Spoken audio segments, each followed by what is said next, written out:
Waalaikum warahmatullahi wabarakatuh. Alhamdulillah, kwanza tunamshukuru Mwenyezi Mungu na tunamtakia rehma na amani zimfikie kiongozi wa umma huu ambaye sio mwingine ila ni Bwana Mtume Muhammad sallallahu alaihi wasallam. Kwanza tunawashukuru Waislamu wote ambao wanashirikiana nasi katika hizi harakati za dawa. Ni harakati nzito, alhamdulillah tunashukuru. Pili, tuna wote waliotoa chochote ambacho walitoa katika kuisukuma hii gurudumu tangu wakati tulianza katika hizi mikutano ya kutoka nje. Ina gharama ndio, lakini alhamdulillah kuna Waislamu wamesimama nasi na mahali tumefika, tumebakia kidogo tu tumalizie katika hii mwezi hizo masiku inshallah. Ndio tulikuwa tunaomba Waislamu bado muendelee kusaidia na kuweza kufanya nusra kwa ajili ya Allah. Kuna uwezo wa kutoa shilingi 1000, 2, 3. Fanya nusra kwa ajili ya Allah wakati unapumua, kwa sababu mali yako ni ile umetanguliza mbele ya Allah. Leo ukiondoka katika ardhi, mali yote unayobakisha katika ardhi ni wengine itawanufaisha na watakuwa na kazi zao inshallah, na mahesabu yao wataulizwa na Allah, na wewe utaulizwa kwa yale uliyoyachuma, na yale uliyoyachuma ni yale umetanguliza mbele ya Allah. Hii kazi ya dawa unapoifanya inaonekana ni dhalili sana, ama watu ambao wanaifanya ama wanaojikurubisha na kufanya dawa kuwatangazia watu kalima ya la ilaha illa Allah Muhammadur Rasulullah, wanaonekana ni watu duni sana, lakini Allah ndiye anajua malipo ya hii kazi. Kumlingania mtu akatamka kalima cha la ilaha illa Allah Muhammadur Rasulullah sio jambo nyepesi, ni jambo ambalo ni kubwa sana. Na pia tuna ndugu yetu ambaye anaitwa Mustafa kutoka katika sehemu ya Ufaransa ambaye alikuwa anasumbuliwa na makaratasi yake. Tunamuombea Mwenyezi Mungu amfanyie wepesi aweze kupata hizi makaratasi kwa wepesi. Mwenyezi Mungu amfanyie wepesi, na kila Muislamu ambaye anasimama na sisi Allah wafanyie wepesi na waangalie katika jicho ya rehma, kwa sababu kazi yenyewe sio rahisi. Hatuwezi kuisukuma peke yetu, mpaka tuwapate Waislamu ambao wanashirikiana nasi ndio wanatufanyia wepesi. So Mwenyezi Mungu awalipe hapa na kesho siku ya Kiyama. Assalamu alaikum. Wa alaikum salam wa rahmatullahi wa barakatuh. Alhamdulillahi rabbil alamin wassalatu wassalamu ala rasulillah sallallahu alayhi wasallam. Baada ya kumshukuru Allah subhanahu wa ta'ala na kumtakia rehma na amani zifikie mtume wetu Muhammad sallallahu alayhi wasallam, ni siku nyingine Allah subhanahu wa ta'ala ametujalia tawfiki kufika sehemu kama hapa ili tuweze kusimama mbele yenu Waislamu tukawaeleza jukumu letu na jukumu lenu. Hii ni kazi ya kila mtu, ni kazi yangu na ni kazi yenu Waislamu. Tunatafuta support zenu, kwani sisi sote ni ummatu Muhammad sallallahu alayhi wasallam, na hao tunawalingania ni ummatu Muhammad. Ndugu zangu, ni nane mwingine atakuja kusimama akawaeleza haki kama sio mimi na wewe? Na mimi na wewe tukishikamana, tukichanga na sisi tutoe fikra zetu na wakati wetu, na nyinyi mkachangia hii dawa itafika sehemu mbali na watu watapata ujumbe. Ni mimi na wewe tunafaa kufanya hiyo kazi. Waislamu sisi ni kuwahimiza tu msupport dawa, tutoe kwa ajili ya Allah subhanahu wa ta'ala. Hii dunia tuko siku chache sana, hizi siku chache tuko ndani ya dunia, tufaidike na hii dunia, tupate akhira yetu, tujenge akhira yetu kwa ajili ya Allah subhanahu wa ta'ala. Tunatafuta rehema ya Allah subhanahu wa ta'ala, sisi sote tutafuta rehema ya Allah kwa mali yetu na nafsi yetu. Kwa hivyo ndugu zangu, naomba tuchangie hii kazi ya dawa, ni kazi ya kila mtu. Akaunti yetu kidogo imedhaufika, tunataka muweke kitu kwa akaunti ya dawa tuweze kuendelea na dawa kwa ajili ya Allah subhanahu wa ta'ala. Wale ambao wamesimama na sisi tangu sisi kufanya hii kazi ya dawa, Allah subhanahu wa ta'ala awapatie jannatul firdaus al-a'la, na Allah subhanahu wa ta'ala atukutanishe katika jannatul firdaus al-a'la na wao na wazazi wao na wazazi wetu pamoja na sisi sote. Allah subhanahu wa ta'ala atulipe malipo ambaye itatupeleka katika jannatul firdaus al-a'la. Kwa hivyo ndugu zangu, mtoe kwa ajili ya Allah subhanahu wa ta'ala. Yangu ni hayo machache. Assalamu alaikum wa rahmatullahi wa barakatuh. Wa alaikum assalam wa rahmatullahi wa barakatuh. Assalamu alaikum wa rahmatullahi wa barakatuh. Alhamdulillahi rabbil alamin, salatu wassalamu ala ashrafil anbiya wal mursalin habibina Mustafa Abul Qasim Muhammad. Allahumma salli ala Muhammad wa ali Muhammad. Baada ya kumshukuru Mwenyezi Mungu Subhanahu wa Ta'ala na vile vile kumtakia rehema na amani mtume wa mwisho Nabii Muhammad sallallahu alaihi wasallam. Kwanza kabisa ningependa kuhusia nafsi yangu bila kuzisahau nafsi zenu katika swala nzima la kumcha Mwenyezi Mungu Subhanahu wa Ta'ala.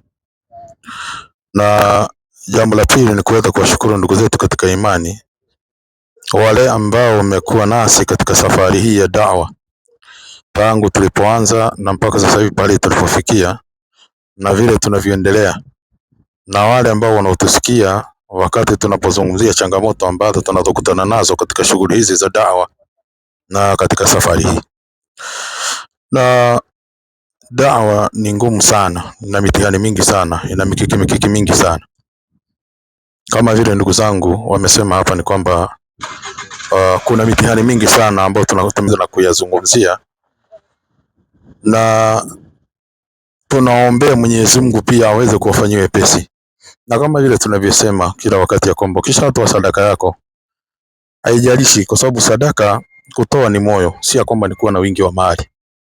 Ile na kila mtu ana mitihani yake. Kuna watu wana shida nyingi, kuna watu wana mitihani mingi mbali. Tunaambiwa kwamba sadaka ni kinga, sadaka ni tiba ya kutibu maradhi. Mambo kuwa magumu katika maisha pia ni maradhi, na maradhi haya yanaweza katibiwa na sadaka, haijalishi ni kiasi gani ambacho utakachoweza kukitoa. Lakini wakati unapokitoa au wakati unapotoa sadaka yako, nuia mambo yako ambayo uliokuwa yanayokukabili katika maisha. Kunao ambao wana mitihani kama huyu ndugu yetu Mustafa kutoka Ufaransa ambaye aliweza kudhugumia changamoto ambazo zinopitia. Tia nia yako na sisi huku inshallah tutaweza kusoma dua, na wengine waliokuwa na matatizo ya ndoa na matatizo mengine ya labda ya shughuli za biashara, labda kulemaa, labda mali kupungua, kazi kukosekana, na vile vile kazi kuharibika. Haya au hizi ni baadhi ya changamoto ambazo watu wengi wanakutana nazo. Hakuna mtu asiyekuwa na changamoto zake. Tia nia yako Muislamu wakati unapotoa sadaka yako kwa ajili ya Mwenyezi Mungu.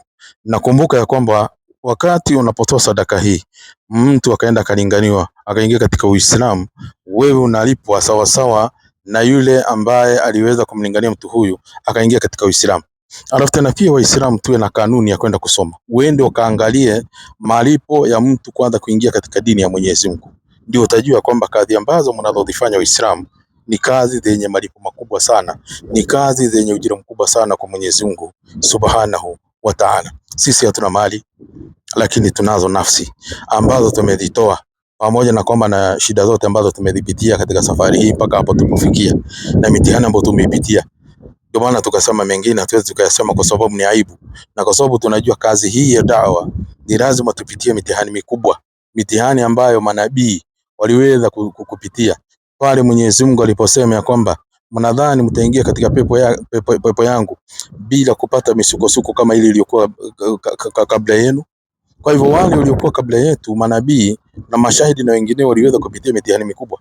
Kwa hivyo kama mitihani walipitia kama hiyo, na Mwenyezi Mungu Subhanahu wa Ta'ala ametuambia kwamba hatuwezi tukaingia katika pepo yake mpaka tupitie mitihani hiyo.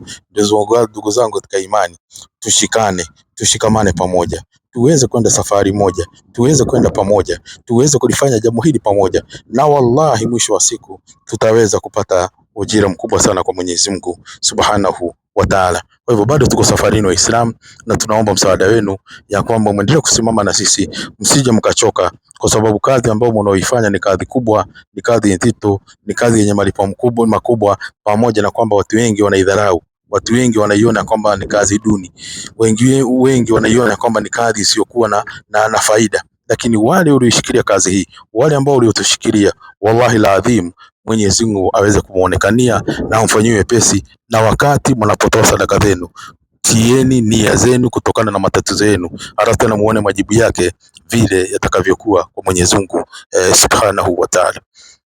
Sitaki kuendelea sana, inshallah niweze kumkabidhi hapa kaka Hassan hapa inshallah, kwa sababu pia muda unakaribia muhadhara inshallah. Assalamu alaikum wa rahmatullahi wa barakatuh. Wa alaikum salam wa rahmatullahi wa barakatuh.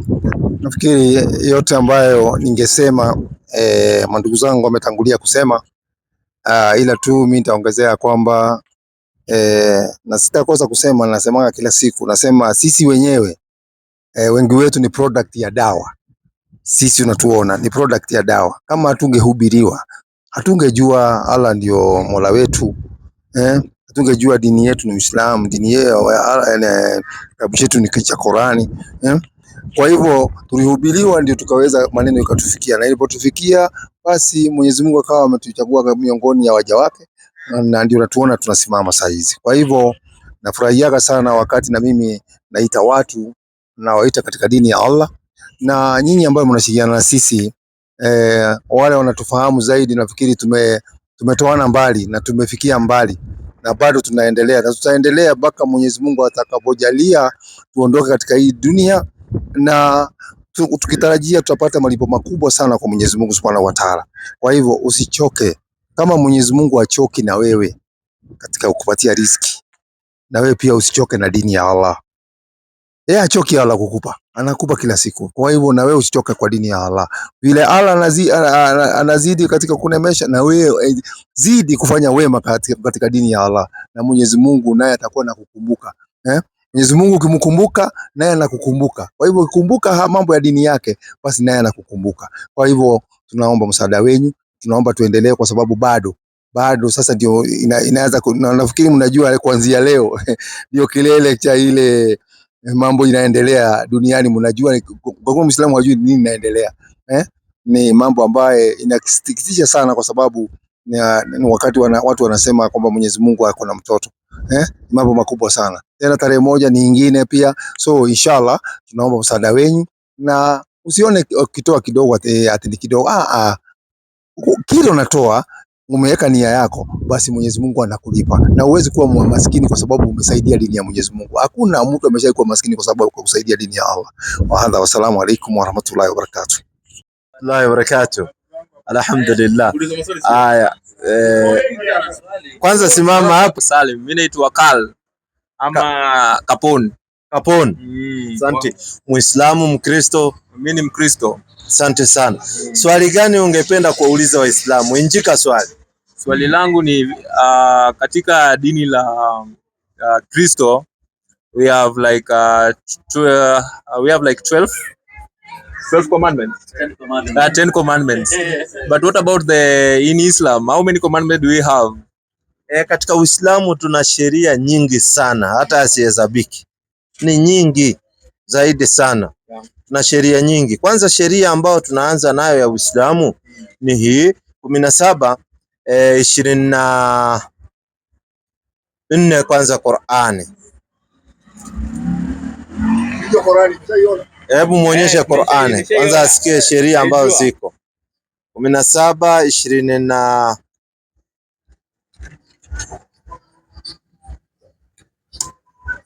acha tutwende Suratul Luqman kwanza, alafu nitakuja hiyo 17 26 kwanza. 17 26 tuanze hiyo. Kwa jina la Mwenyezi Mungu mwingi wa rehema na mwenye kurehemu. Nampe jamaa yako haki yake, na maskini na msafiri aliharibikiwa, wala usiwatawanye mali kwa uharibifu. Ngoja kidogo, tuanze Suratul Luqman 31:12. Sikiza sheria za Kiislamu namna zinavyokuja, ni nyingi sana. Pole pole tu tumlete azipate.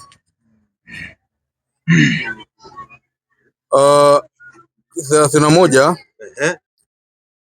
Kwa jina la Mwenyezi Mungu mwingi wa rehema na mwenye kurehemu. Anza 12.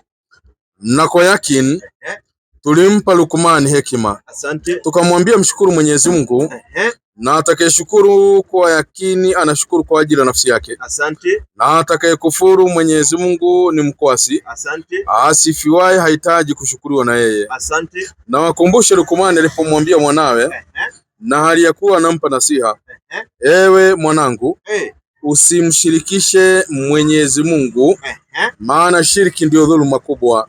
Hiyo ni sheria ya Mungu, tunaambiwa tusimshirikishe Mwenyezi Mungu. Kushirikisha ni wakati unasema kuna Mungu zaidi ya moja, unasema Mungu ni wawili au watatu, unaingia katika shirki. So sisi tuna sheria, lazima uamini Mwenyezi Mungu ni moja peke yake. You just believe in only one God. Yani Mungu ni mmoja peke yake, hakuzaa wala hakuzaliwa. Hiyo ni sheria ya Mwenyezi Mungu. Ateremka chini, Na tumemuhusia mwanadamu, sikiza sheria nyingine ya Waislamu, kuwafanyia ihsani wazazi wake. Unasikia? Tena Mungu amesema uwafanyie ihsani wazazi wako. So you must respect your parents. Father and mother. Yani maadamu wewe umemwabudu Mwenyezi Mungu, second ambayo iko na nguvu ni kuwaheshimu wazazi. Wazazi wako ndio wako na baraka, yani Mungu ndiye anabariki, lakini wazazi wako wakikuombea dua kwa Mungu, mambo yako yanafunguka. So disrespect your parents, mambo yako hawezi kwenda vizuri. So katika Uislamu lazima unawachukulia wazazi wako vizuri. Unaona? Hauwezi kuabudu Mungu wakati umeachanisha wazazi wako, hautaki ati kusikia mambo ya wazazi, utaenda motoni. So lazima uheshimu wazazi wako wawili. Lakini wakikuambia ukufuru, uabudu Mungu asiyekuwa Mwenyezi Mungu, hapo ndio unakataana na wao. Unaona? Lakini hii mambo ingine watii, wasaidie kwa uwezo unaweza. Hiyo ni sheria pia ya Uislamu. Kwanza unamheshimu Mwenyezi Mungu na usimshirikishe Mwenyezi Mungu, unaamini Mungu ni mmoja peke yake bila kumshirikisha. Sikiza ingine sasa 17:31 Qur'an. Nakupa nyingi sana, yani zimejaa. Nataka nikuonyeshe moja baada ya nyingine. Sikiza habari. Kwa jina la Mwenyezi Mungu mwingi wa rehema na mwenye kurehemu. Wala msikaribie zina. Mungu anatuambia wala msikaribie zina, ni sheria katika Uislamu. Wacha kuzini, ile kukaribia. Kukaribia ni ile umeanza kutongoza msichana. Unaona? Sasa hiyo unaanza kukaribia zina, unaambiwa usifanye hivyo. Kama umeona msichana ni mzuri, nenda kwao, omba kwa babake upewe msichana, umuoe, muendelee na shughuli zenu. Kwa sababu zina ni uchafu na zina inaleta ufukara. Zina ni fornication. Unanipata vizuri Inaleta umaskini na inaleta maradhi. Watu wanapata ukimwi na nini, mambo mingi sana. So fornication imekatazwa katika Uislamu. Fornication. Unanipata vizuri? Malizia. Hakika hiyo zina ni uchafu mkubwa. Asante. Na ni njia mbaya kabisa. Wala msiue nafsi ambayo Mwenyezi Mungu ameikataza kuiua. Hiyo ni sheria ya Mungu. Amesema tusiue. Siue. Mungu amekataza kuua. Teremka chini baba. Isipokuwa kwa haki.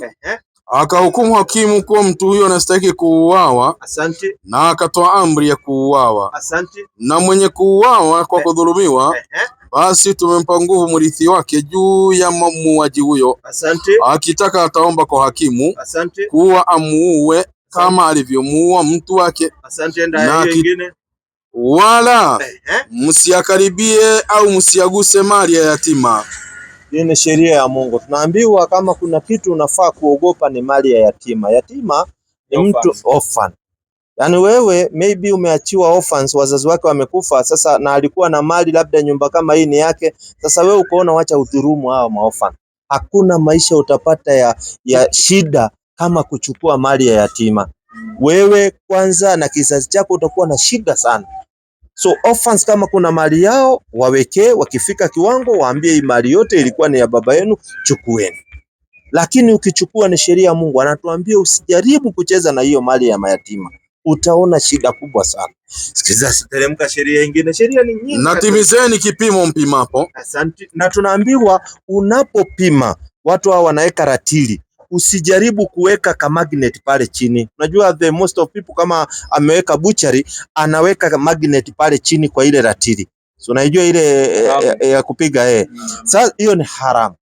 Unaona, kama mtu amenunua kilo moja, mpimie kilo yake moja. Wewe unauza kilo moja 600, wewe sema ni 600, akiridhika atakuja na umpimie kilo moja ikiwa imetimia. Si ati unamwambia ni kilo moja unauza 500 wakati wewe na wewe umeweka ile magnet huku chini.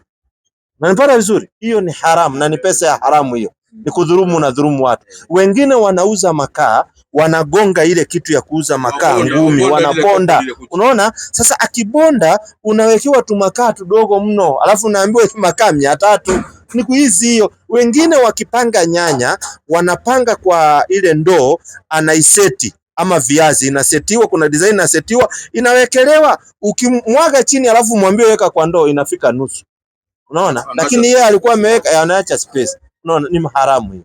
Kama unapimia mtu, mpimie kwa kipimo inayotaka sheria Mungu ametupatia. Teremka baba. Wala usifuate ukipita ukiyasema au kuyafanya usiokuwa na elimu nayo. Na unasikia tunaambiwa ni sheria ya Mungu, usiyaseme mambo huna elimu nayo. Na ndio katika Uislamu, ukiwa Muislamu unaambiwa usome.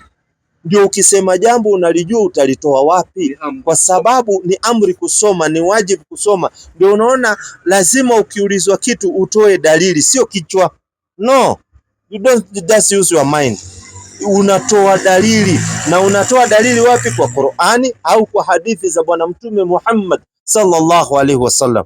Unamweleza mtu inasema hivi na ndio hii, unamuonyesha na macho. Sisi hatunanga ile story tu unapigia watu ukiambiwa hebu lete hiyo sehemu ni wapi inasema hivyo, huna. Unanipata vizuri? Lazima uonyeshe watu. So ni sheria tunaambiwa.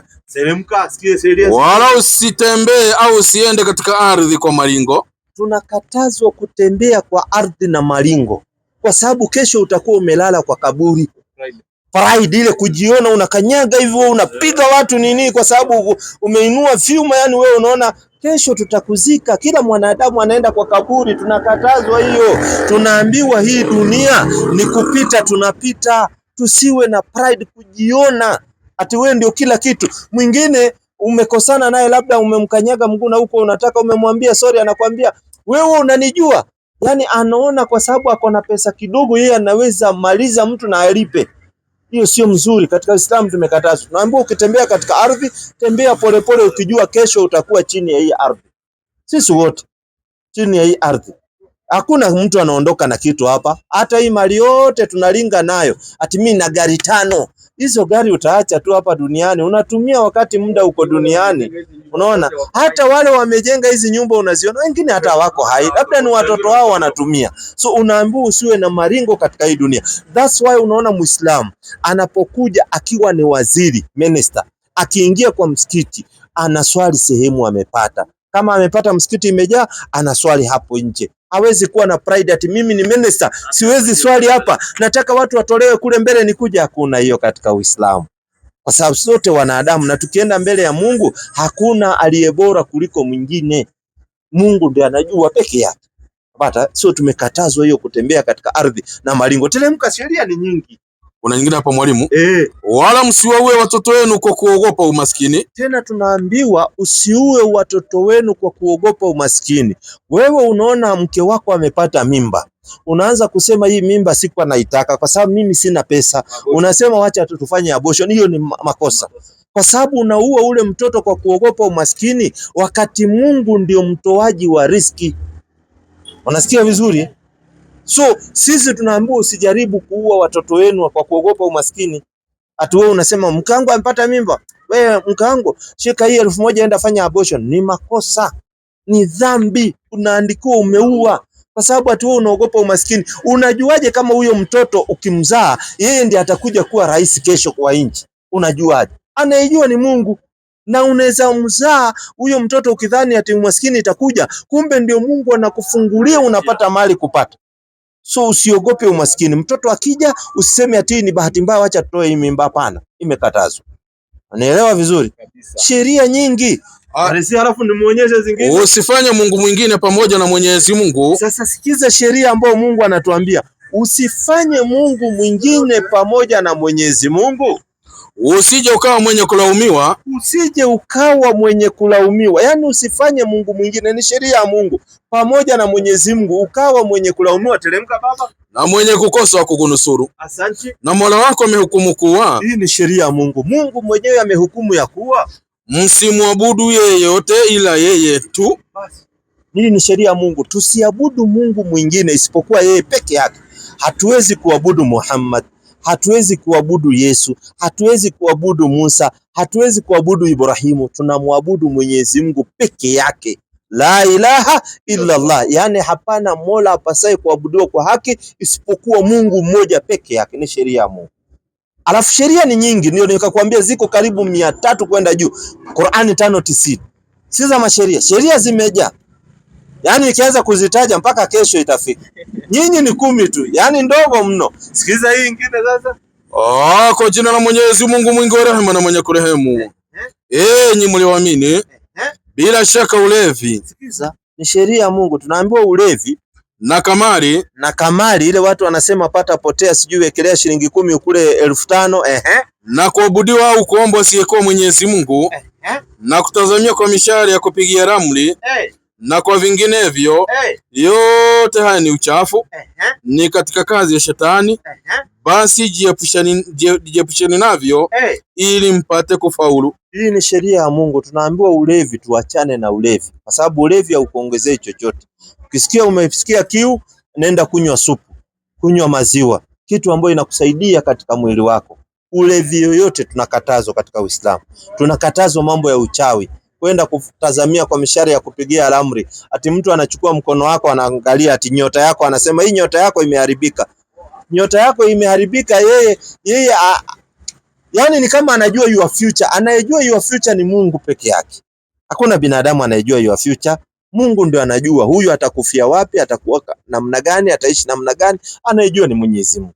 Hii nyingine ni conmanship wako nayo. Ati naangalia nyota, ati hii nyota yako lazima tusafishe. Si atafute omo asafishe na omo. Anakuambia lete 1500 ndio tusafishe nyota. Wewe huwezi ona, kwani mbona yeye asafishe yake ikuwe mzuri aende afanye kazi? Unanipata? Na hii yote ni sheria za Mungu ni nyingi. Sawa? So hizi ni baadhi na kuguzia. Sheria za Mungu nyingi mno. Kuna nyingine mwalimu? Malizia hiyo nyingine. Nyinyi mlioamini. Msiharamishe vizuri alivyokuhalalishieni Mwenyezi Mungu. Tena tunakatazwa kuharamisha vitu alivyotuhalalishieni Mwenyezi Mungu. Para vizuri So sheria za Mungu nyingi. Na kuna hii nimewacha kidogo, acha nikuguzie. Hii ni 3 Qur'ani. Pia ni sheria ya Mungu hiyo. Sheria ya Mungu katika Uislamu nyingi. Hizo habari? Inasema kwa jina la Mwenyezi Mungu mwingi wa rehema na mwenye kurehemu. Na kama mkiogopa kutowafanyia uadilifu mayatima, basi ogopeni vile vile kutowafanyia uadilifu wanawake. Asante. Basi oeni mnaowapenda katika wanawake. Asante. Maadamu mtawafanyia insafu. Wangapi? 2 au 3 au 4 tu. Na mkiogopa kuwa hamwezi kufanya uadilifu, basi oeni mmoja tu. Ni sheria ya Mungu kuoa pia. Sheria ya Mungu ametuwekea, tena anatuambia kama uko na uwezo oa 2. Kama uko na uwezo zaidi 3. Kama uko na uwezo zaidi 4. Kama huna uwezo, wewe oa kamoja. Wewe mbona unaenda kuoa wake 2 na una uwezo? Oa mmoja ambaye utaweza kumshughulikia. Na nielewa vizuri usijipatie uzito kitu ambacho huwezi. Una swali lingine? Sheria ni nyingi. Maybe hawa ndio kuna swali. Na sasa kuna sheria ambayo ya ambayo ni nzito zaidi, ambayo Mwenyezi Mungu anatuambia ni nyepesi. Ni sheria. Anasemaje? 302 Qur'an. Sheria ya Mungu anakueleza wewe. Sikiza anasemaje Mungu. Kwa jina la Mwenyezi Mungu mwingi wa rehema na mwenye kurehemu. Enyi mlioamini, mcheni Mwenyezi Mungu kama ipasavyo kumcha. Wala msife isipokuwa mmekwisha kuwa Waislamu kamili. Sheria ya Mungu anasema usikufe isipokuwa umekuwa Muislamu. Mimi nilipoona hiyo sheria nikawa Muislamu nikatii. Sasa wewe mbona bado hujatii sheria ya Mungu? Anasema usikufe isipokuwa umekuwa Muislamu. Sheria ya Mungu. Sheria ya Mungu anasema usikufe isipokuwa umekuwa Muislamu. Na mimi na wewe hakuna mtu anajua atakufa lini. Ndio mimi nikawa Muislamu. Sasa wewe mbona hujakuwa Muislamu? Ni wakati nilizaliwa nilijipata mimi ni Mkristo. Sasa wewe wakati ulizaliwa ulijipata wewe ni Mkristo. Sasa haujawahi soma labda ukafuata pia hiyo Ukristo ukajua kama hiyo kitu ulizaliwa ndani yake ni ukweli au si ukweli? Hujaifanya hata research kidogo? Nimefanya research. Nasomanga Quran pia, nasomanga Bible pia. Na uliposoma Biblia kuna mahali labda uliona pia Ukristo ni dini ya Mungu? Unaweza tusaidia pia tukaiona? Ni venye each and every person has got his own religion.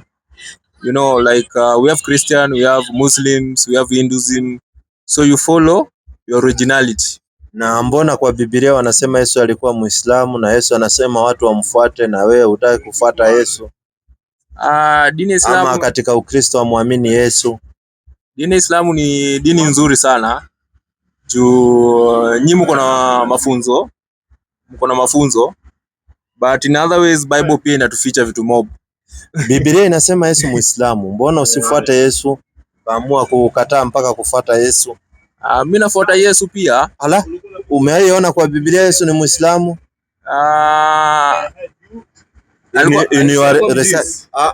Alikuwa ni Muislamu. Dini yake alikuwa Muislamu. Aya, Biblia ndio inasema. Kwa mjiu sisi ni kabila hilo. Hiyo ni kabila lakini si kwa isoma mali. Dini yake sasa. Hujaisoma kama Muislamu. Wacha tukusaidie leo. 4:14 kitabu cha Luka. Acha tumsaidie alafu nikuje kwa kaka. Kumbe huna taarifa. Kumbe hana taarifa huyu kijana mdogo. Sikiza inasemaje? Yesu akarudi kwa nguvu za Roho. Huyu ni Yesu, sio mtu mwingine. Anarudi na akaenda Galilaya. Habari zake zikaenea katika nchi zote za kando kando. Naye alikuwa akifundisha katika masinagogi yao, akitukuzwa na watu wote. 16. Akaenda Nazareti hapo alipolelewa. Na siku ya Sabato akaingia katika sinagogi kama ilivyokuwa desturi yake. Kumbe desturi ya Yesu alikuwa akiabudu katika nyumba inajulikana kama sinagogi. Sinagogi ni nini? Si ni temple? Ni temple. Asante. Tusikie waliandika Biblia wanatuambia sinagogi nini? Najua umepitia university. Hiyo mstari wa 4 inasema sinagogi ni nini? Waliandika Biblia msikiti wa Wayahudi. Asante. So waliandika Biblia wanajua sinagogi ni msikiti. Asante. Ukiona leo Mjaluo pale Kisumu anaenda msikitini, huyu Mjaluo atakuwa dini gani? Pardon again. Ukiona pale Kisumu Mjaluo anaenda msikitini, huyu Mjaluo atakuwa dini gani? Wayahudi. Hapana. Wajaluo wanaoenda msikitini ni Wayahudi? Ni Kristo. Ala, Wajaluo wanaoenda msikitini wanakuwa Wakristo? Si ni Muislamu? Wakristo wanaenda kanisani na Yesu tunaambiwa tabia yake ni kwenda msikitini. So Yesu ni Muislamu. Sasa wewe mbona unakuwa mpinga Kristo? Mimi simpingi. Ala, Yesu anasema jitieni nila yangu mujifunze kwangu. Sasa tukijifunza kwake, yeye anaenda msikitini. Mimi na wewe inafaa tuende msikitini. Sikiza zawadi ambayo unapewa na Biblia 3:11 Luka. Kijana mzuri inafaa tuwe msikitini. Sikiza. 3:11 Luka tusaidia. 3:11 Luka. Tasoma kama ilivyoandikwa. Akawajibu akiwaambia, mwenye kanzu mbili na ampe asiye na kanzu. Ala, kumbe Biblia pia inasema nikienda nipate mtu hana kanzu nimpe kanzu. Hivi nikikupa kanzu ukatembea katika hapa Rongai ukiwa umevaa kanzu, watu watadhani wewe umekuwa dini gani? Muislamu. So Biblia inakufunza uwe dini gani? Muislamu. Na unafanya nini kanisani ama kuna kacheo? Unajua pia we have different versions of the Bible. Like kuna different versions. Unapata kuna King James, kuna gani? Ziko mingi. So wameandika tofauti. Alafu unajua watu pia wamekuja. Sasa which one is the correct? Kwa sababu ukisema kuna version lazima kuwe na ile ambao mmesema basi ni correct. When we were growing up tulikuwa tunajua King James. Na ndio hii King James ndio tunatumia. Hii ndio King James. So hizi za sahihi zinajaribu kueliminate the other ones. Sasa hizi za sahihi wachana nazo tu. Hii King James ya 1952 ndio tuko nayo. Na imekuonyesha vizuri Yesu alikuwa ni Muislamu. Sasa wewe unabaki wapi? Au kanisani kuna cheo? Unajua labda kama kuna kacheo pale labda ndo unashikilia. Una kitu na kidogo pale kanisani. Marupurupu. Kuna marupurupu? Hapana. Alafu kaka, mimi kuna kitu wanga nashindwa. Napata Wakristo kwa mfano sasa hapa Kware unapata Waislamu wako na msikiti kwa hapa. Waislamu wote ambao wako hii area wanaenda hii msikiti moja. Unapata ukienda Rongai unapata bado msikiti ni moja. Waislamu wote wako hiyo area wanaenda hiyo msikiti. But Wakristo utapata hapa hii line moja kuna kanisa kama 5. Kila mtu amepatia yake jina yake, Explosive Ministry of Christ. Unaona? Sasa wote wanabeba Biblia moja. Wote wanahubiri Yesu mmoja. Lakini kila mtu anaenda kanisa yake. Why? Na ukienda hiyo kanisa ni watu 3, watu 7. Ijaja. What don't you, kama ni kweli ni kitu ya umoja, muende tu kwa kanisa moja vyenye Waislamu wanaenda msikiti moja. What happened? Kila mtu anafuata dini yake. Sasa nyote wa Kristo, si ndio? Kwani wa Kristo pia kila mtu ana dini yake ama mna dini moja? Dini ni moja, lakini Asante. sasa wanafungua churches mob, like kila mtu anafungua. Mbona wanafungua mob? Kwani is a business entity ama ni nini? Maybe it is a business, but I don't know what I can say. Kwa sababu unajua hiyo kitu nilikuwa najiuliza. Mbona msijenge tu moja vyenye sisi tunafanyanga? Msikiti hapa ni moja, hata ukienda ni moja. Muislamu anatoka humu anakuja kwa hii msikiti. Huyu anatoka anakuja kwa hii msikiti. Nyinyi ndio hivyo. So tunamekufikishia ukuwe Muislamu, nafasi iko. Kuna swali lingine inakusumbua, labda Krismasi sijajua mbona hujaenda Krismasi au hujatutajia Krismasi nao ni nini? Sisi Waislamu ikifika Idi tunawaalika Idi, tunawaita. Mbona hii Krismasi utuelezi nini? Krismasi tunawaalika mkuje kesho bana, tuwapikia hapa mapilao, mahamri, mapochopo. Nini Krismasi? Ni kuzaliwa kwake Yesu Kristo. So watu wanasherekea kuzaliwa kwake. Yes. Venye nyinyi mnaenda kama mnafanya Eid Fitri na ya. Asante. Je, katika Biblia kumeandikwa Krismasi kuzaliwa kwa Yesu pia? Simeandikwa. Okay. Why do you follow something which is not written? Because tunaambiwa panda wasilolipanda babangu wa mbinguni litang'olewa.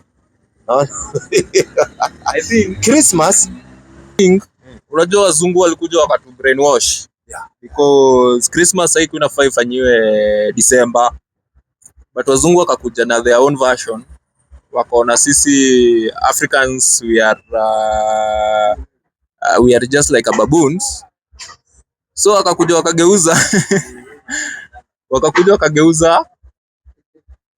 wakageuza hiyo venye iko. So venye wakageuza, so Christmas inafaa ifanyikange huko January, February. But wakakuja wakaiweka December because is a closing ceremony of the year. So akamua like let them put it once. But kama nyinyi Eid Fitri huko inaanzanga mwezi wa sisi Eid Fitri maana yake fitri tunatoa baada ya kufunga saumu. Yaani fitri ni kitu inatolewa mchere kilo 2.5 au kilo 3 kulingana na eneo ambao muko, inatolewa inaitwa fitri kwa ajili ya ile Ramadhani umemaliza kufanya, inapewa maskini. Ndio inaitwa Eid Fitri, yani watu wanasherekea wamemaliza kufunga saumu, ndio wanasherekea kisha wanapatia wale maskini ndio waweze pia kusherekea katika hiyo siku. Na kufunga. Unaona? Kufunga tunafunga Ramadhani, na Ramadhani ni mwezi, tunafunga saumu, lakini hatufungi kama Shakahola, tunafunga masaa 12. Kwa mfano hapa Kenya tunafunga masaa 12. Kuanzia asubuhi jua likitua mpaka jioni jua likitua. Likichomoza asubuhi mpaka likitua. Unaona? Na sio kila mtu anayefunga katika Uislamu. Kwa sababu kuna wagonjwa wale ambao wako na chronic disease, ambao wajawazito zaidi, ile mimba yake akikaa hiyo masaa itamuaffect, na watoto wadogo na wale wazee kabisa ambao umri imeenda kabisa, hawezi kukaa kuanzia asubuhi mpaka jioni. Lakini watu wenye nguvu wanafunga. Very simple in Islam. Haiweki uzito na ni amri ya Mungu. Nyie msherekee venye anaitwa nani? Prophet Allah alizaliwa. Tusherekei kwa sababu hatujaamrishwa ati lazima tusherekee mtume amezaliwa. Hapana, hatusherekei sisi. Ile kitu tunafanya tunasherekea tukimaliza na Idi ya kuchinja, alafu kila Ijumaa ni Idi. Unaona? So kila Ijumaa unaweza weka sherehe zako unafurahia. Unaona? Maana Ijumaa siku kubwa sana. Pata vizuri? Yeah. Ndio hiyo, lakini zote zimeandikwa. Idi imeandikwa, iko kwa Qur'ani, kila kitu imeandikwa. Lakini Christmas tarehe 25 Biblia inasema kuna tukio lilitukia. Kuna mtu aliachiliwa gerezani, watu wake wakafurahi, labda ndio watu wanasherekea bila kujua. Rudia tena. Yeremia 52:31. Baadaye nirudia, acha nikuonyeshe maana. Katika mwaka 37 kuhamishwa kwake Yehoyakini mfalme wa Yuda, katika mwezi wa 12. Sikiza, mwezi wa 12 ndio Disemba. Biblia inasema tarehe ngapi? Siku ya 25 ya mwezi. Ndio hiyo saa 6 mnaenda kusherekea, na siku haimaliziki saa 6, siku inamalizika jioni. Unasikia, siku ya 25 ya mwezi Disemba hiyo Christmas. Evil Merodaki mfalme wa Babeli katika mwaka wa kwanza wa kumiliki kwake akamuinua kichwa chake Yehoyakini mfalme wa Yuda, akamtoa gerezani. 25 Disemba kuna mtu alitolewa gerezani, huyo mfalme, watu wake wakasherekea. Sasa wewe hapa Kenya na wewe ukaambiwa ndio hiyo kuzaliwa kwa Yesu, wakati hakuna. Wanafunzi wa Yesu hakuna siku hata moja walisherekea kuzaliwa kwa Yesu. Paulo alipokuja, ambao mnamwamini sana katika Biblia, hakuna mahali alisherekea kuzaliwa tu wakabuni ambao haiko. That's why kuna churches ambao hawasherekei. Kienda kwa mfano SDS unapata hawasherekei, Jehovah Witness hawasherekei because wamejaribu kuifanyia kuitafuta ikakosekana. Yeah. I've got it. So we karibu katika Uislamu. Very simple in Islam. Na mtu akifariki katika Uislamu hakuna mambo ya kuvaliza suti, viatu, kofia nini, hapana. Anafungwa na kitambaa nyeupe, anazikwa. Kwa mfano jaji alikufa hapa juzi anaitwa Ibrahim. Unamjua? Alikuwa ni Supreme Court. Amefariki na ni mtu angalau labda angezikwa na ceremony ya 20 million nyeupe, akawekwa kaburini. Very simple. Very simple, alizikwa hapa Kariakoo. Very simple. Unaona? So sio mambo makubwa, kwa sababu mtu akifa inabaki tu haki yake ni kustiriwa, kuzikwa. Na ndio hivyo huwa tunafuata. So Islam is your religion. Muhammad ndio mtume wako. Yesu ni Muislamu, ndugu yetu, tunamkubali 100% kwa sababu ni ndugu yetu Muislamu. Musa Muislamu ndugu yetu, manabii wote Waislamu ndugu zetu, tunawakubali. So karibu sana na kukaribisha katika. Hakuna membership card ya kuingia Uislamu. Ni free. Hakuna mambo ya kukuweka kwa maji kwa sababu Allahu Akbar, maanake Mungu ni mkubwa. Sawa. Unanipata vizuri brother? Swali moja mbili. Najua na unaweza jiunga pia. Nashukuru dawa. Naitwa Newton. Nimekusikiza umesema katika Ukristo kuna sheria 10. Katika Ukristo kuna sheria nyingi. Kuna amri 10 na kuna sheria 613. Okay. Hata katika Uislamu ni mingi. Okay. Asante. Okay, kuna kitu moja tunatofautiana hapa. Okay, hata Wakristo wengi bado wao tunatofautiana.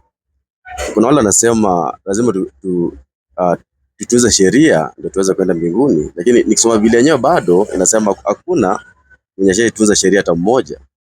Kwa mfano nikupe kitabu cha James, Yakobo 2:10, nisomee hapo. Yakobo 2:10 baba. Yakobo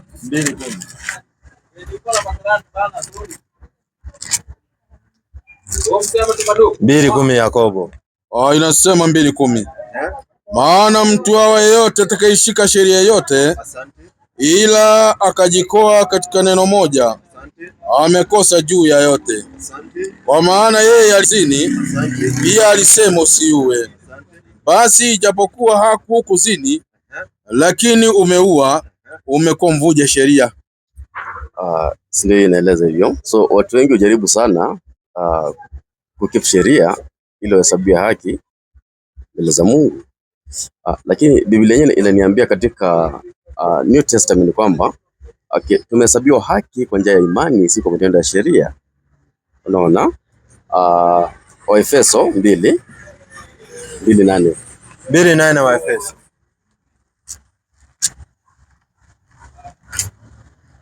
Ah, 2:8 Waefeso. Efeso 2:8. Kwa maana mumeokolewa kwa neema. Asante. Kwa njia ya imani. Asante. Ambayo hiyo haikutokana na nafsi zenu, ni kipawa cha Mungu. Endelea tisa. Wala si kwa matendo, mtu awaye yote asija kajisifu. Asante. Maana tu kazi yake tuliumbwa katika Kristo Yesu, tutenda matendo mema ambayo tokea awali aliyatengeneza ili tuende nayo. So umenipata. So katika ingawa Wakristo wengi bado hawakubaliani na hiyo, wengi wao wanajaribu kuikipia sheria. Lakini okay, mimi mali naposhiriki katika langu inaitwa Good News Mission. Good News Mission. So katika naamini mwanadamu tumehesabiwa haki kwa njia ya imani. Yesu Kristo, sisi binadamu tulishindwa kuikamilisha, maana hatuna uwezo wa kukeep sheria. Hapo nipatie Warumi 2, si Warumi, Waefeso 2:16. Waefeso 2:16. Sikia swali yake ndio tunipate. Akawapatanisha wote wawili na Mungu katika mwili mmoja kwa njia ya msalaba, akiisha kuufisha ule uadui kwa huo msalaba, akaja akahubiri amani kwenu nyinyi mliokuwa mbali, na amani kwa wale waliokuwa karibu. Niendelee. So kulingana na mimi, kulingana na Biblia, kulingana na neno la Mungu la kweli ni kwamba Yesu ametoka kwa njia ya msalaba, wala si kwa matendo yetu. So okay, Waislamu pia nyinyi nasikia mnasema kwamba matendo mazuri yanapeleka mtu mbinguni, ambayo haiwezi. Maana sisi binadamu hatuna uwezo wa kukamilisha sheria. So naomba ulize swali. Sasa swali lako sasa. Swali yako, sisi hatujaambia watu matendo mazuri lazima mtu afanye, na akifanya dhambi, kwa mfano akivunja sheria, tunaambiwa atubu kwa Mungu. Anarudi anatubu kwa Mungu. 66 Qur'ani 8. So kwa sababu mwanadamu anateleza, lakini hatuwezi kusema tunaenda kwa Mungu kwa imani, maana yake tunaenda tunazini na wasichana, alafu tunasema tuko na imani. Lazima tufuate sheria, na hakuna nchi inayotengenezwa hata duniani bila sheria. Na ukivunja sheria ya nchi unapelekwa kotini. Unampata vizuri eh? So naye Mungu ana sheria zake. Bila sheria mwanadamu hawezi kuishi. That's why unaona huwezi kwenda ukaua mtu au ukasema niko na imani naenda mbinguni, anaenda yani kwa Mungu ama nini, hakuna. Sikiza inasemaje? Enyi mlioamini. Tubuni kwa Mwenyezi Mungu toba iliyo ya kweli. Tunaambiwa tukifanya tunatubu kwa Mungu. Umeteleza, unatubu kwa Mungu. Lakini lazima ufuate sheria na amri ya Mwenyezi Mungu. Mungu ameamrisha tuende tukaswali msikitini, lazima unaenda kuswali. Alafu hayo mengine, kuingia peponi tunajua tunaingia kwa rehema ya Mwenyezi Mungu. Mwenyezi Mungu aturehemu kwa sababu tulijitahidi kama wanadamu kutekeleza amri zake. Sisi ni wanadamu wadhaifu, tuliteleza na ndio tukatubu kwa Mungu. Kwa rehema ya Mwenyezi Mungu anatuingiza paradise. Unanipata vizuri eh? Lakini lazima tufuate sheria za Mungu. Na Yesu alipokuja amesema haondoi sheria ya Mungu 5:17 wa Mathayo. Kabisa. Yaani Yesu haondoi sheria. Kwa sababu anasemaje? 5:17. Mathayo mtakatifu. Mathayo baba. Anasema msidhani ya kuwa nalikuja kuitangua Taurati au manabii. Yesu anasema sijakuja kuondoa Taurati au manabii. Maana yake kuondoa Taurati ni kuondoa sheria. Anasema sijakuja kuondoa, nimekujaje? La, si kuja bali kutimiliza. Yaani yeye amekuja kutimiliza. Maana yake nini? Malizia. Kwa maana amin nawaambia, mpaka mbingu na nchi zitakapoondoka, yodi moja wala nukta moja ya Taurati haitaondoka hata yote yatimie. Yesu anasema yodi moja wala nukta moja ya Taurati haitaondoka hata yote yatimie. Kwa sababu dunia ikiisha, watu wakienda kwa Mungu, Yesu katika Biblia anasema watastakiwa na sheria ya Musa. Ndio nataka nikuonyeshe 5:45 Yohana. Wanastakiwa na sheria ya Musa. Sikiza. Anza, we sheria iondoke tuishi? Hakuna. Sikiza habari. 5:45 inasema, msidhani kwamba mimi ndio nitawashtaki kwa Baba. Yesu anasema watu wasidhani Yesu anaenda kustaki mtu kwa Mungu. Nani anafanya hivyo? Yuko anayewashtaki. Ni nani? Ndiye Musa. Kumbe Musa ndio anaenda kustaki, sio Yesu. Musa ndio anaenda kuwastaki. Na Musa lazima ufuate sheria za Mungu kwa sababu sheria sio za Musa, ni za Mungu. Nipa Warumi 14. Warumi 14.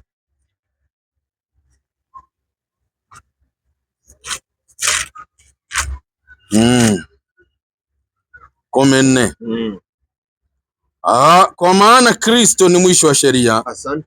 Ili kila aminie ahesabiwe haki. Asante. Kwa maana Musa aliandika juu ya haki itokayo kwa sheria ya kuwa mtu afanyaye hivyo ataishi kwa hiyo. Asante. Bali ile haki nayo kwa imani yanena hivi, usiseme moyoni mwako, ni nani atakayepanda kwenda mbinguni. Ndio Nasema Yesu ni mwisho wa sheria. Asante. Sasa swali mimi nataka nijue. So nyinyi wa Kristo hamna sheria ya Mungu? Hatuna sheria. So Mkristo anaweza zini na haulizwi kwa sababu sheria ndio inakataza kuzini ama? Nitakujibu hiyo swali nipatie Wathesalonike wa kwanza 4.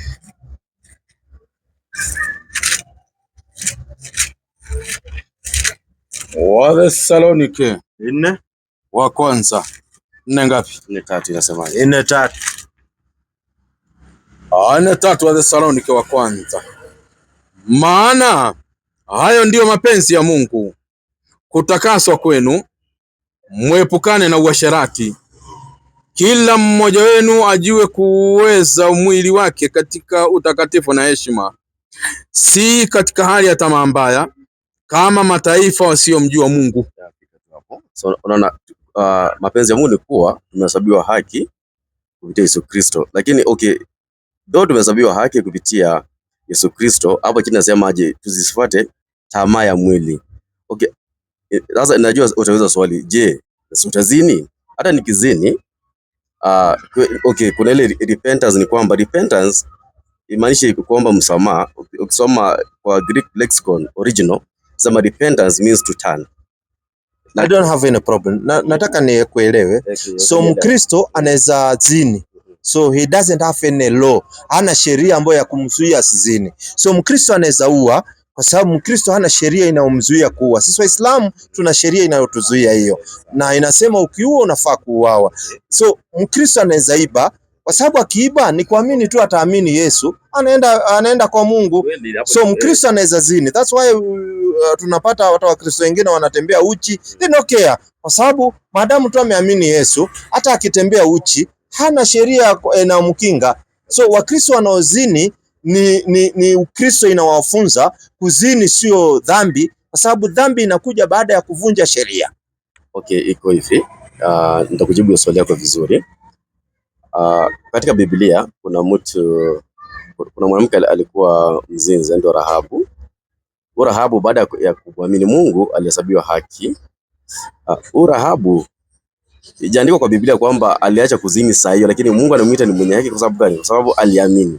So inaweza chukua muda yeye kuachana hiyo kazi, lakini wakati alipoamini alihesabiwa kuwa yeye ni mwenye haki. Na hii haki mwanzo umehesabiwa. Okay, hata nikizini si ati nitakuwa sasa ati sina haki ya Mungu, niko nayo bado hata nikizini, hata nikiua. Asante sana. So ndio nikaona imani ya Wakristo ni tofauti, kwa sababu Wakristo maana yake zinaa kwao ni halali. One thing waamini tu. So Mkristo cha msingi ni kuamini. So Mkristo akienda akizini, msingi tu amini, yeye hana shida. Hana dhambi. Sasa hapo sasa unasikiza ndio nakuleta sasa uelewe. So hiyo sio mpango wa Mungu ambaye tunayemwabudu. Ati uzini ukiamini tu wewe unaingia peponi. Mungu ambaye tunayemwabudu ametuwekea sheria zake na atatuadhibu tukivunja sheria zake, na ndio kunakuwa na dhambi. Sasa imani kama hiyo ambayo mko nayo, mimi nikiulizwa naona pia Shakahola walikuwa wanaamini hivyo tu. Kwa sababu wao waliamini tu wakifunga waamini Yesu, wanaona Yesu. So hiyo imani ya aina hiyo mimi naona ni kama cut. Shida ni wala Shakahola, okay, walikuwa wanaamini hata wakifa kwa kufunga tena mbinguni. Shida ni kwamba wanamwamini yeye. Shida ni walikuwa wanaamini bado wana dhambi. Shida ni kuamini bado kuna dhambi. Kama mimi sina dhambi. So Wakristo hawana dhambi. Wale wameamini Yesu Kristo hawana dhambi. Alichukua dhambi zao msalabani, hawana. Shida ni Petro wa kwanza. Shida ni 1:8. Kabla hujasoma hapo, kuna wale Wakristo wanajiita hao ni wenye dhambi, wanatubu kila siku. Unaona? Na kuna wale wenye waliamini wamehesabiwa haki, hawana dhambi. Hawana dhambi milele. So wao wakizini, wao wanaamini hawana dhambi. Lakini wamezini.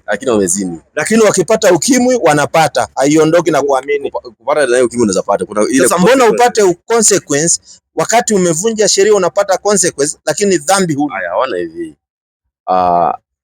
Flesh. Hajakuwa okay, spirit ndio inaokolewa, si flesh. Flesh itarudi kwa dust. So ndio naona Wakristo wengi wanatembea uchi kwa sababu ni mafunzo ya kanisa, sio mafunzo yao. Kwa sababu hakuna sheria inawakinga wavae hivi, wakikosa kuvaa hivi watakuwa ni dhambi. So Mkristo anaweza kaa uchi maadamu tu anaamini. Kweli. Kwa sababu hana dhambi. Ni kweli. Hapo ni kweli. Na Mkristo anaweza zini na jirani maadamu tu anaamini. Bora ameamini, cha msingi ameamini. Anazini. Ona hapa. Subhanallah. Ona hapa. Lazima tufanye dawa. Ona hapa hii dawa. Waislamu kweli okay. Ukiangalia kwa tabia, wana tabia nzuri kweli kushinda Wakristo wengi. Okay, wanajifunika vizuri. Ili kuna saa anaweka kanzu chini tu. Sasa akiweka kanzu chini akafanya kosa anaambiwaje? Qur'an 39:53. Kila kitu Uislamu ijaacha nyuma. Akiweka kanzu chini, akaenda akafanya makosa, akanywa pombe, akafanya nini? Mungu anamwambiaje? 39. Yako para uwanja. 39:53 Qur'an. Kwa jina Mwenyezi Mungu mwingi wa rehema na mwenye kurehemu.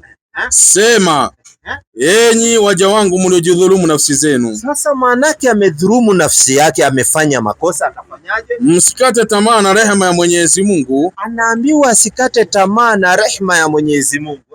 Bila shaka Mwenyezi Mungu husamehe dhambi zote. Mwenyezi Mungu anasamehe dhambi zote. Maana yake ufanye nini ndio akusamehe dhambi zote? Hakika yeye ni mwingi wa kusamehe na mwingi wa kurehemu. Narejeeni kwa Mola wenu. Tunarejea tu kwa Mungu. Umefanya dhambi, unarejea kwa Mungu, unaomba msamaha. Na mnyenyekee kwake kabla kukujieni adhabu kisha hamtanusuriwa. Unasikia? So sisi tumewekewa masharti. Ukiteleza we mwanadamu, usikate tamaa na rehema ya Mungu, unarejea kwa Mungu, unaomba msamaha Mungu na unaacha kurudia yale makosa. Mungu anakusamehe. Lakini kulingana na Uislamu, kulingana na Qur'ani, lakini kulingana na Biblia unafanya Biblia tumeelewana na wewe, umeniambia unafanya dhambi. Sijasema tu ufanye dhambi ile unataka. Ndio maana nilikupatia wale wa Thessalonike wa kwanza. Haisemi uende tu ufanye dhambi vile unataka. Unaona? Kulingana na Biblia, hakuna mahali kuomba msamaha unasamehewa dhambi kwa kuomba msamaha. Hamna. 4:17 Mathayo. Tuulize Yesu. Kwa sababu amfuati sheria, bi maana hamna dhambi. Yes, ndio anasema, na ndio nilikuwa nikataka kuja kwa dhambi, lakini kwanza wacha tuone kama Biblia inasema uombe msamaha kwa Mungu, utubu. Maana yake kuomba msamaha ni kutubu. Unatubu dhambi zako. Inasemaje 4:17? Yesu anasemaje? Mathayo. Muonyeshe kaketu. Inasema tokea wakati huo Yesu alianza kuhubiri na kusema, tubuni, tubuni kwa maana ufalme wa mbinguni umekaribia. Kumbe ngoja, nataka tuende polepole. Yesu anaambia watu watubu. Watu wanatubu dhambi zao. Hajasema watubu dhambi zao. Wanatubu nini? Mtu anatubungu nini kwa Mungu? Kutubu si kwa kutubu, ni kugeuka. Kwa Greek word to repent inamaanisha metanoia. Metanoia in Greek inamaanisha to turn. Haya, kuturn haina shida. Kuturn ni uache maovu, ufuate sheria ya Mungu namna inavyotakana. Maana yake ulikuwa mzinifu, unaacha uzinifu kwa sababu uzinifu ni dhambi na Mungu amekataza. Una turn, unafanya matendo mazuri. Ona. Je, binadamu anaweza kuwa na matendo mazuri wapi? Binadamu anaweza kuwa na matendo mazuri pale anapofuata sheria ambazo Mungu ameamrisha. Tufuatie Mwanzo 6:5. 6:5 Mwanzo. Sita. Leo ni kwenyewe kweli. 6:5. Yaani Mkristo ananiambia imani yao, Wanasema wao hawana dhambi. Yaani wao hawana dhambi. Wanatembea duniani hawana, hata akiona mrembo hapa akachukua akaenda akazini leo Christmas, yeye haulizwi na mtu. Madamu tu anaamini Yesu. Hiyo story inaisha. Yesu anabeba, yeye anasikia raha, lakini Yesu anabeba hiyo makosa. Lakini wewe ndio raha utasikia. Na ukipata ukimwi unapata Yesu abebi ukimwi. Sasa alibeba nini wakati hamna dhambi tangu mwanzo na mfuati sheria? Nitakuonyesha hapo. Bwana akaona ya kuwa maovu ya mwanadamu ni makubwa duniani. Asante. Na kwamba kila kusudi anawaza moyoni mwake ni baya tu siku zote. Bwana akaghairi kwa kuwa amemfanya mwanadamu duniani, akahuzunika moyo. Bwana akasema, nitamfutilia mbali mwanadamu niliyemuumba usoni pa nchi, mwanadamu na mnyama. Anataka hapo.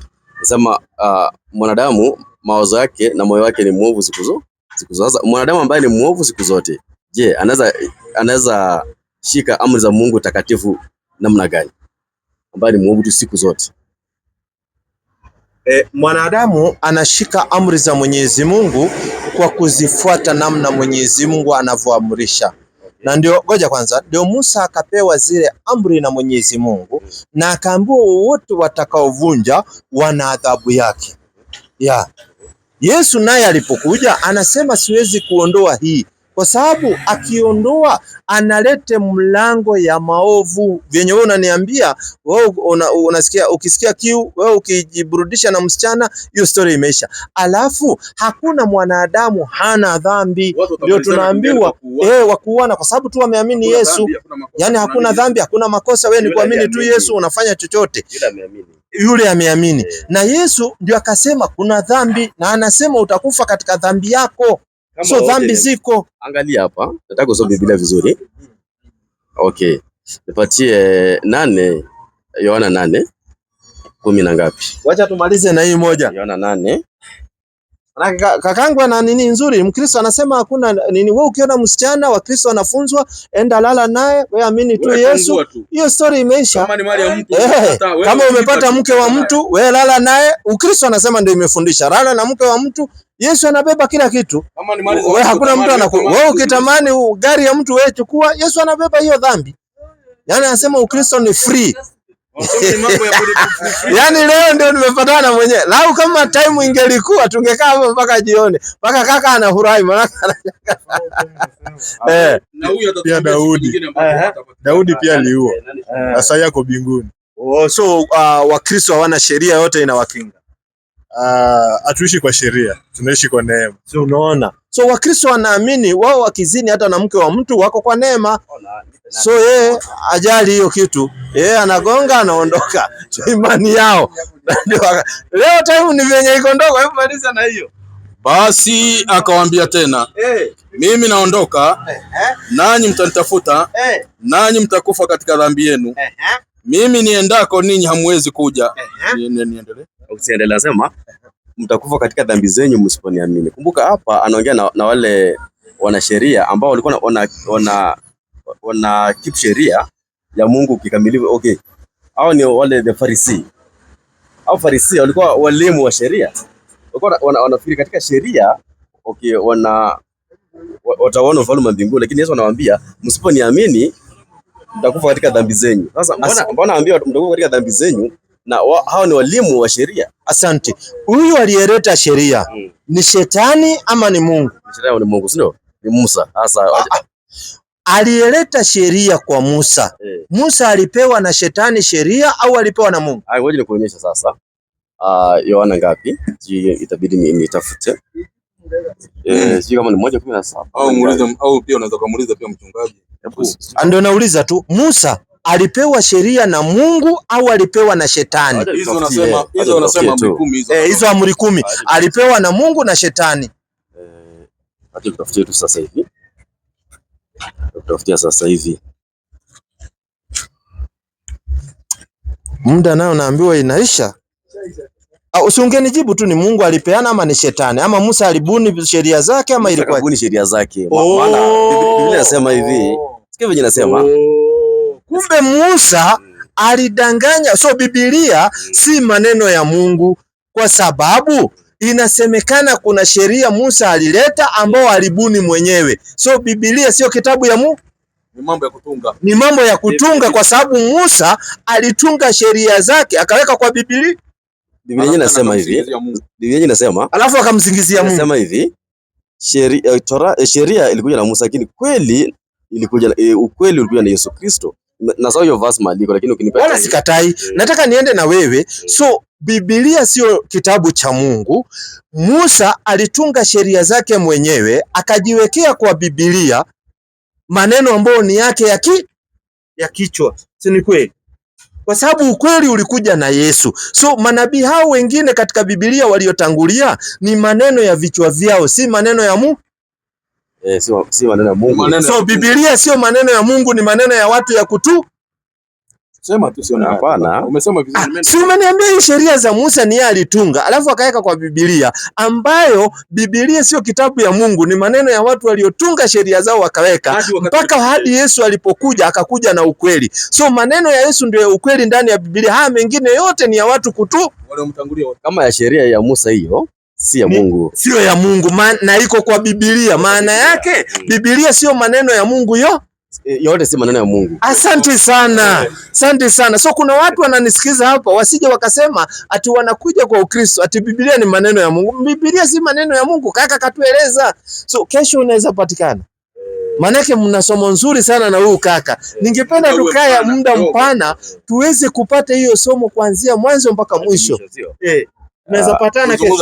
Tunaweza patana kesho. Utaniambia saa utakuwa ready. Baada ya saa 10 ndio tunakuanga ready. Yaani tukiswali tu ishai. Ukitupa kesho tunakuja kesho. Anashukuru. Kujeni hapa. Kesho saa 10. Saa 10. Inshallah, wacha tukuje kesho. Manake maswali nzuri sana. Hata wewe umeniambia hakuna mambo ya sheria.